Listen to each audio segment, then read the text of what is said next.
नमस्कार, मैं हूं अवंतिका श्रीवास्तव। मध्य प्रदेश में चुनाव है। लोग अपने अपने विधानसभा क्षेत्र से उम्मीदवारों को चुनकर विधानसभा में भेजेंगे, लेकिन मतदान के वक्त वोटर्स के लिए यह जानना बहुत जरूरी है कि उन्होंने जिसे चुना उस एमएलए ने क्षेत्र के विकास के लिए कितना काम किया।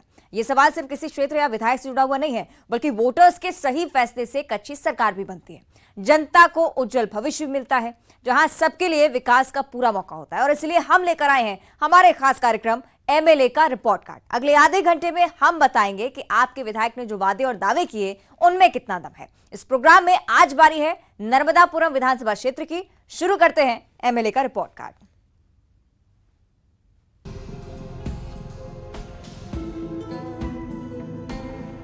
मां नर्मदा के दक्षिणी तट पर स्थित नर्मदापुरम जिले का प्रशासनिक केंद्र है नर्मदापुरम। फरवरी 2022 में नर्मदा जयंती समारोह में सीएम शिवराज सिंह चौहान ने होशंगाबाद का नाम नर्मदापुरम करने का ऐलान किया था।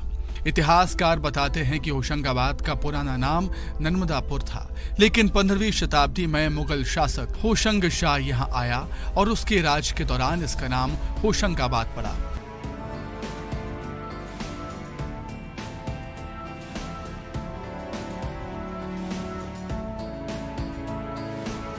ये शहर नर्मदा नदी के किनारे अपने खूबसूरत घाटों के लिए प्रसिद्ध है। सेठानी घाट यहाँ एक प्रमुख आकर्षण है।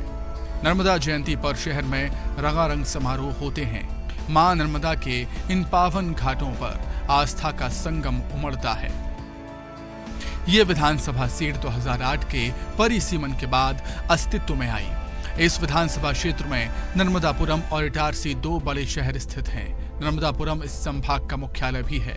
2008 से इस सीट पर बीजेपी का कब्जा बरकरार है। 2008 में गिरिजा शंकर शर्मा एमएलए चुने गए थे, जबकि 2013-2018 में डॉक्टर सीतासरन शर्मा जीते। डॉक्टर सीतासरन शर्मा एमपी विधानसभा के अध्यक्ष भी रह चुके हैं। इस विधानसभा में कुल मतदाताओं की संख्या करीब 2,13,445 है, जिसमें पुरुष मतदाताओं की संख्या 1,09,270 और महिला मतदाताओं की संख्या 1,04,149 के करीब है। नर्मदापुरम विधानसभा क्षेत्र में 93% हिंदू, 5% मुस्लिम और 2% अन्य आबादी है। यहाँ 32% सामान्य वर्ग की आबादी है, जिसमें 15% ब्राह्मण और 14% राजपूत हैं। वहीं 18% कुर्मी, 13% यादव और 4% कहार मांझी वोटर्स हैं। इस विधानसभा में 18% एससी और 5% एसटी वोटर्स निर्णायक भूमिका निभाते हैं।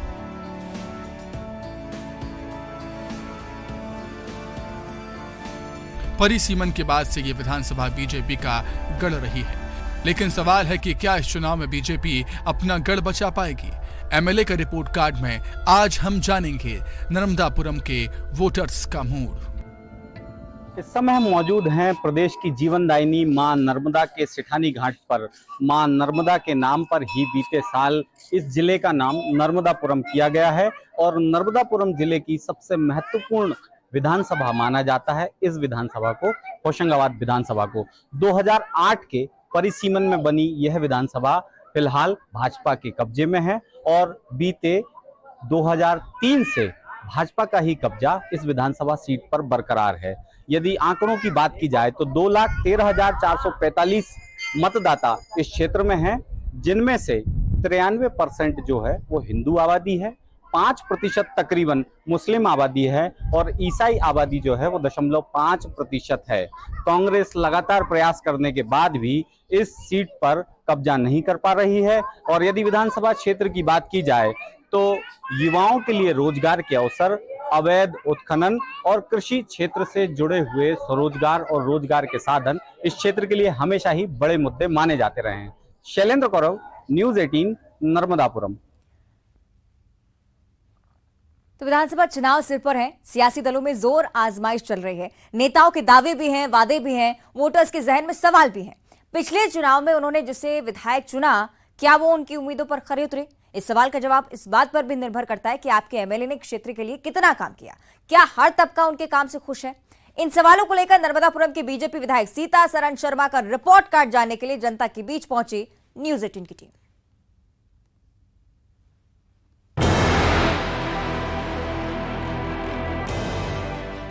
सूबे में बीजेपी की सरकार और 2008 से लगातार नर्मदापुरम विधानसभा में बीजेपी के विधायक। सवाल है कि इस सियासी समीकरण का कितना फायदा नर्मदापुरम को मिला। इस विधानसभा क्षेत्र के मौजूदा एमएलए डॉक्टर सीतासरन शर्मा का रिपोर्ट कार्ड जानने के लिए न्यूज 18 की टीम पहुंची वोटर्स के बीच। मौजूदा एमएलए का दावा है कि नर्मदापुरम में कॉलेज भवनों का बड़े पैमाने पर काम हुआ। कृषि और विधि कॉलेज की सौगात मिली। नर्मदा महाविद्यालय में कई विंग खुले। सीएम राइज स्कूलों को मंजूरी मिली। सड़कों का जाल बिछा। ग्रामीण इलाकों में बिजली के सब स्टेशन लगाए गए। इटारसी में औद्योगिक एरिया विकसित हुआ। साथ ही नर्मदा लूप प्रोजेक्ट भी मंजूर हो चुका है, जिससे पर्यटन को बढ़ावा मिला है। लेकिन क्या जमीन पर ये काम नजर आते हैं? न्यूज 18 ने यही सवाल पूछा वोटर से। कई लोगों का मानना है कि नर्मदापुरम में तेजी से विकास हुआ है। हमारे क्षेत्र के विधायक लगातार विकास के काम कर रहे हो। जो सबसे बड़ा काम अभी होने वाला, आप ये मां नर्मदा का सेठानी घाट है, नर्मदा लोक बनने वाला है। 500 करोड़ रुपए का प्रोजेक्ट है, जिसकी अभी नगर पालिका को 25 करोड़ रुपए राशि आ भी गई है डीपीआर तैयार करने के लिए। और उसके बाद निश्चित रूप से विकास के नए रास्ते खुलेंगे, क्योंकि टूरिस्ट आएंगे जब नर्मदापुरम में, तो निश्चित रूप से। इसके अलावा कॉलेज में उन्होंने काम किया, एग्रीकल्चर कॉलेज लाए हैं, ब्रिज बनाए हैं, अंडर ब्रिज बनाए हैं। तो मेरी दृष्टि में तो उन्होंने अच्छे काम किए। मेरे विधायक जी के काम से मैं बहुत ज़्यादा संतुष्ट हूँ। मतलब मैं ये कहना चाहूँगा कि मैं माइनस मार्किंग अगर की जाए तो मैं विधायक जी की कोई माइनस मार्किंग नहीं करता। क्षेत्र में जो विकास कार्य हुए हैं क्या पाते हैं? नहीं, विकास कार्य काफ़ी विकास कार्य हुए हैं। अभी जैसे 4 लेन बाबई के लिए स्वीकृत हुआ, होशंगाबाद बाबई के लिए स्वीकृत, ये बहुत बड़ी समस्या हुई थी। तवा ब्रिज की जो एक समस्या थी, जो क्षतिग्रस्त हो रहा था, वो भी स्वीकृत हो गया है। तो विकास के लिए उन्होंने काफ़ी कार्य किए। मैं विधायक जी के कार्य से बहुत संतुष्ट हूँ। अपने क्षेत्र में बहुत अच्छा कार्य हो रहा है और आगे भी होगा। बहुत सहज सरल व्यक्तित्व के धनी हमारे विधायक जी। आगे भी उन्हीं को ये पद मिलना चाहिए, ऐसी हम आशा करते हैं। नर्मदापुर विधानसभा में लगभग 1200 करोड़ रुपए के काम हुए हैं और मुख्य बड़े जैसे कि आप देखेंगे कि होशंगाबाद में विधानसभा के अंदर बिजली की समस्या, हर 4 गांव के बाद एक सब स्टेशन की व्यवस्था विधायक जी द्वारा की गई, सरकार के द्वारा की गई। और हमारे ओवर ब्रिज हमारे यहाँ कंप्लीट हो गया, अंडर ब्रिज हमारे यहाँ कंप्लीट हो गए। और मतलब आपको आश्चर्य होगा कि हमारी विधानसभा 230 विधानसभाओं में ऐसी 10-20 विधानसभा होगी जिनमें बहुत ज़्यादा विकास के कार्य हुए हैं, क्योंकि हमारे विधायक की सक्रियता के कारण विकास के कार्य हुए। संतुष्टि की बात की जाए तो आप संतुष्ट अपने विधायक से? नहीं, मैं पार्टी की रीति नीति से, प्रदेश के मुख्यमंत्री से और क्षेत्र के विधायक से, क्षेत्र के सांसद से पूर्णतः उनकी सक्रियता, उनकी जवाबदेही से पूर्णतः संतुष्ट। नर्मदापुरम विधानसभा के स्टेटस की बात करें तो वर्तमान सरकार और माननीय विधायक के द्वारा क्षेत्र का समुचित विकास के लिए अपने स्तर पर पूर्ण प्रयास किए गए हैं और मैं उनके किए गए प्रयासों से सहमत हूँ। कुछ ऐसे भी वोटर्स हैं जो मानते हैं कि नर्मदापुरम में विकास तो हो रहा है, लेकिन रफ्तार उतनी नहीं है जितनी वक्त की डिमांड है। अगर विधायक जी के क्षेत्र के विकास की बात की जाए तो विकास में भी बहुत गुंजाइश है। विकास उतना नहीं हुआ है जितना होना चाहिए, जिस तरह से बीजेपी के शासन में हो रहा है। बाकी कानून व्यवस्था की बात करते हैं तो बहुत अच्छी है। यहाँ पर गुंडागर्दी बिल्कुल देखने को नहीं मिलेगी आपको। विधायक जी का काम ठीक है और बहुत विकास होशंगाबाद नगर, नर्मदापुर नगर में जितना विकास चाहिए था, होशंगाबाद विधानसभा में कुछ हुए हैं, कुछ नहीं हुए हैं। कुल मिलाकर के विकास जो होना चाहिए तो मूलभूत तो धीरे धीरे हो रहा है, बाकी जैसा होना चाहिए था वैसा नहीं हुआ। तो विकास तो हुआ है कुछ हद तक, लेकिन कुछ विकास अभी शेष भी है जो आगे होना बाकी है और उसकी प्रक्रिया भी जारी है। अपने अपने स्तर से सभी प्रयास चल रहे हैं। तो आगे हम और अच्छी उम्मीद करेंगे कि और अच्छा कुछ हो सके और अच्छे काम हो। और देखा जाए तो थोड़ा कृषि क्षेत्र तरफ भी थोड़ा ध्यान दिया जाए, वहाँ से रिलेटेड भी थोड़ा देखना अच्छा रहेगा। और कुछ इंडस्ट्रियल एरिया भी उसके हिसाब से देखा जाए तो कुछ अच्छा होना चाहिए। तो ठीक है, मिलता जुलता काम हुआ है, अच्छी बात है। लेकिन कुछ विकास के पैमाने पर मौजूदा एमएलए को खरा नहीं पाते। विधायक महोदय ने काम तो किए लेकिन संतोषजनक काम नहीं किए। जो होना चाहिए होशंगाबाद में खेल के प्रति होना चाहिए, व्यापारियों के प्रति होना चाहिए, वो काम संतोषजनक नहीं हुए, आम जनता के काम नहीं हुए हैं। मिलने में कैसे हैं विधायक? मिलने में सरल स्वभाव के विधायक। संतुष्ट तो नहीं है, कम संतुष्ट है, इतने काम नहीं हुए। शहर का सिर्फ नाम बदला है नर्मदापुरम, इसकी सूरत नहीं बदली। अभी तक इस शहर में जो पहले था आज भी वैसा ही है। शहर में कोई भी विकास कार्य तो नहीं हुए, ना ही कोई रोजगार के साधन है, ना ही कोई इंजीनियरिंग कॉलेज है, ना ही कोई मेडिकल कॉलेज है। इस शहर में विकास के नाम पर जीरो है और कुछ भी नहीं हुआ है शहर में। विधायक जी के रिपोर्ट कार्ड के अनुसार देखा जाए तो कार्य तो नहीं हो पा रहे हैं इस शहर के अंदर। विकास के रूप में देखा जाए तो मां नर्मदा जो अपने क्षेत्र की सबसे पवित्र स्थली है, उसके लिए भी अभी तक कोई विभिन्न कार्य नहीं किए गए। देखिए, अपन विकास के उसमें देखें तो जो विकास होना चाहिए उस गति से विकास नहीं हो रहा है। अपने यहाँ का विकास तो हर जगह हो रहा है, चल रहा है, सब बात ठीक है, विधायक भी अच्छे हैं और भी सब चीज़ बढ़िया है, लेकिन जिस गति से जो चीज़ें होना थी, जैसे एग्रीकल्चर क्षेत्र है अपना, एग्रीकल्चर से संबंधित इंडस्ट्रीज वगैरह आनी थी या और भी कुछ चीज़ें हैं जो उससे संबंधित हैं, वो चीज़ें नहीं आ पाई हैं। उन चीज़ों का आना जरूरी था अपने लोगों के विकास के लिए। विधायक जी की मिलनसारिता या व्यवहार की बात की जाए वो तो अच्छा है, सब बढ़िया है। ज्यादातर लोग ये मानते हैं कि नर्मदापुरम विकास के रास्ते पर है। हाँ, विकास में रफ्तार की गुंजाइश हमेशा बनी रहती है, लेकिन ये भी जानना जरूरी है कि पूर्व विधानसभा अध्यक्ष और मौजूदा विधायक डॉक्टर सीतासरण शर्मा का क्या दावा है और क्या इरादा है। शैलेंद्र कौरव, न्यूज़ 18, नर्मदापुरम।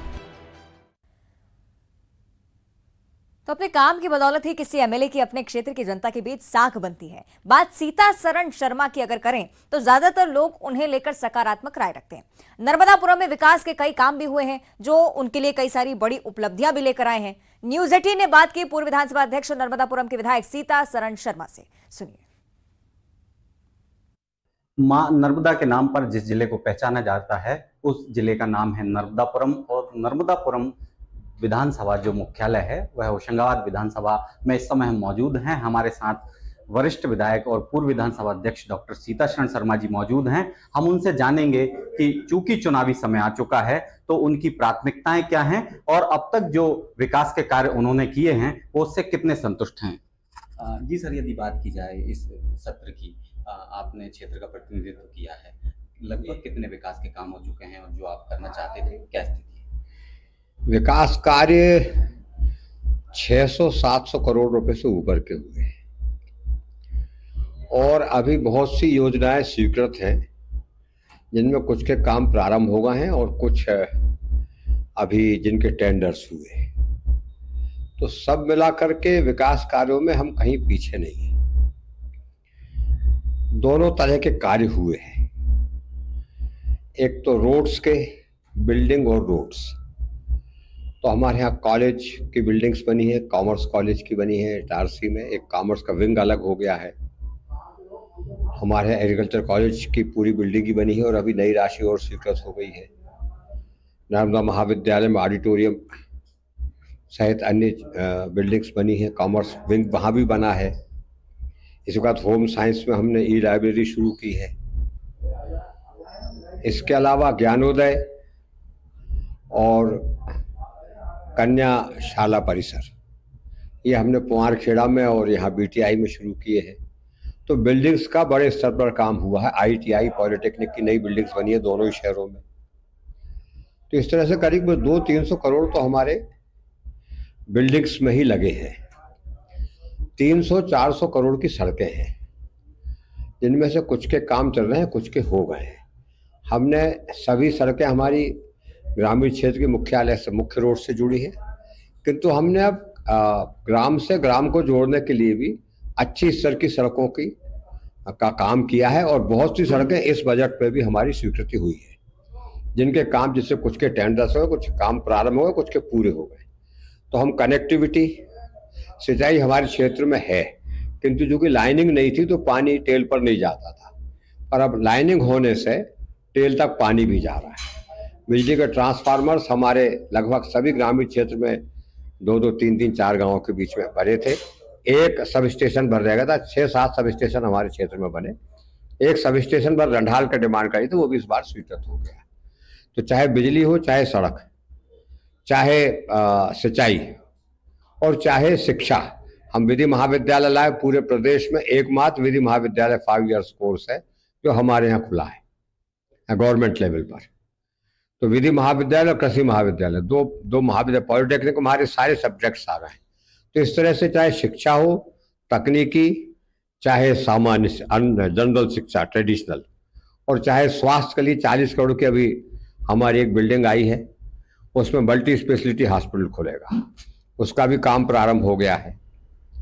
तो सभी क्षेत्र में स्वास्थ्य, शिक्षा, सुविधा, सड़क और बिजली के माध्यम से सभी लोग शोर काम कर रहे हैं। सर, हमने लोगों से चर्चा की तो उनका कहना था कि लंबे समय से मांग उठती रही है कि क्षेत्र का नाम नर्मदापुरम हो जाए। वो आपके कार्यकाल में हुआ और नर्मदा लोक की सौगात भी मिलने जा रही है, कैसा मानते हैं? देखिए, क्या है, माननीय मुख्यमंत्री जी का और भारत के प्रधानमंत्री जी का बहुत आभार कि वर्षों से ये मांग थी और वास्तव में शुरू में नर्मदापुर ही था।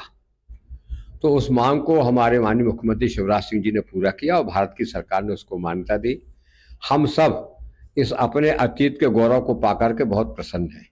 20 करोड़ रुपया अभी नर्मदा लोक के लिए भी हमारे पास में स्वीकृत होकर के आ गया है और उसकी DPR बन रही है। हमारा प्रयत्न रहेगा भी 20 करोड़ तो शुरुआती राशि है, ये 250 करोड़ तक जाएगी।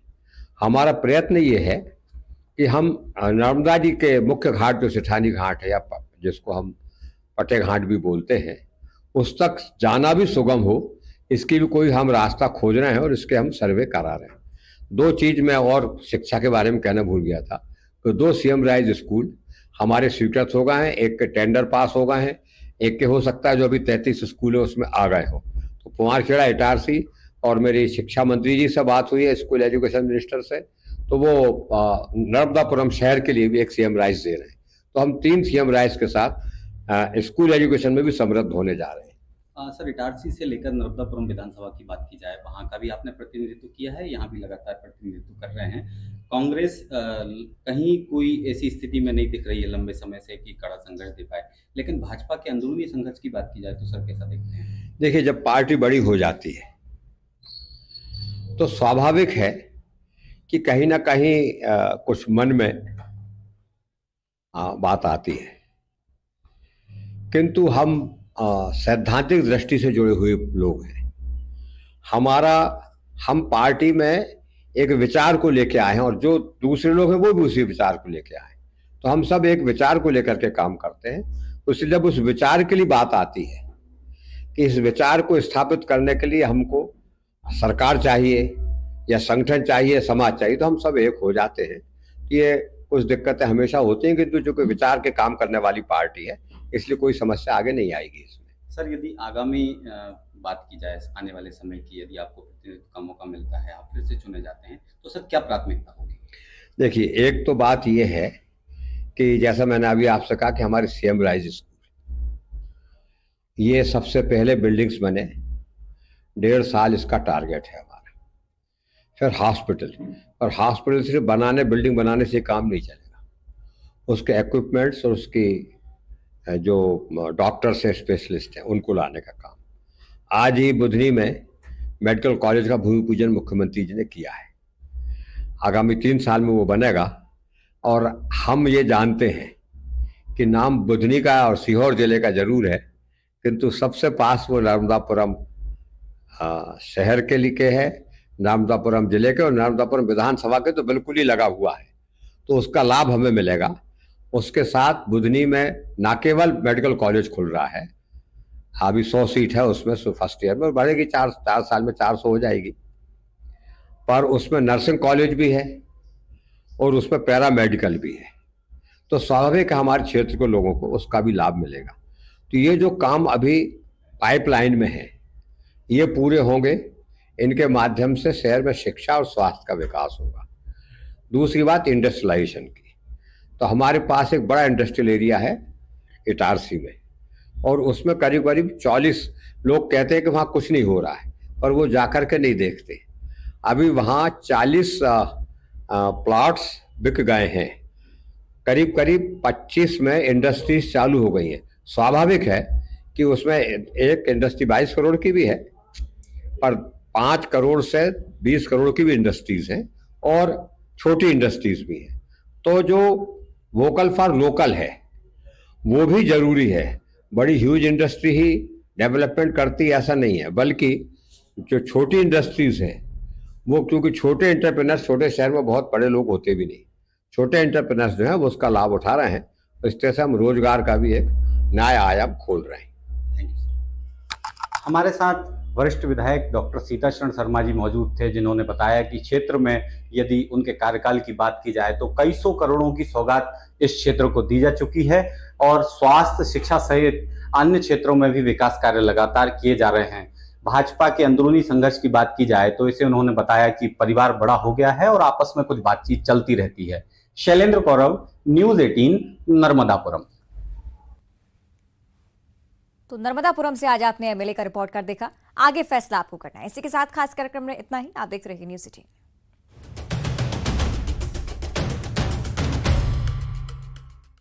नमस्कार, कहता है वोटर की टीम आज आ पहुंची है भिंडी ऋषि की तपोभूमि भिंड में।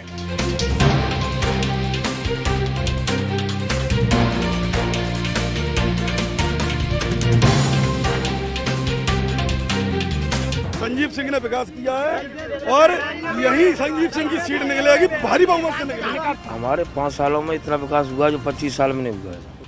संजीव सुषमा ने एक हॉस्पिटल बनवाया है और नगर पंचायत लेके आए हैं, 2-4-5 रोडें हैं यहाँ लोकल की, वो भी करवाई हैं। इतना बड़ा क्षेत्र होने के बावजूद भी यहाँ 2 डॉक्टर होने चाहिए। गौरी के नाम पर होने वाली धन उगाही को बंद कर दिया जाए। कांग्रेस दिवालिया हो चुकी है, उनकी कहीं कोई सरकार बनने वाली नहीं है, न कोई उनको मतदान करेगा।